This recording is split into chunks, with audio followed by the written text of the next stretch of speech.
Welcome. In today's quick guide, I'll show how to enable the Show Account Suggestions on Profiles feature on the Instagram app when using your PC. With the latest update, Instagram has slightly adjusted where some settings are located, so if you've been struggling to find this option, you're definitely not alone. Let's walk through it step by step.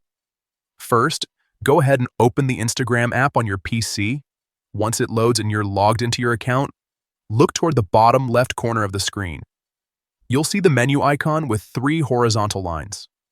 Click on that to open the main menu. From there, select Settings.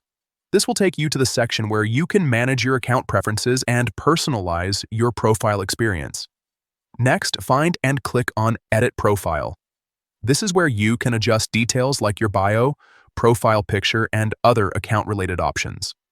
Now, scroll down a bit until you see the option labeled Show Account Suggestions on Profiles. This feature allows Instagram to recommend your account to other users, helping increase your visibility and potentially grow your followers. To enable it, simply toggle the option on. Once it's activated, make sure you don't forget the final step. Click on Submit to save your changes. Without submitting, the update won't be applied. And that's it. You've successfully enabled account suggestions on your profile using the Instagram app on your PC. It only takes a minute, but it can make a noticeable difference if you're looking to expand your reach. If you found this helpful, feel free to check out more tips to get the most out of your Instagram experience.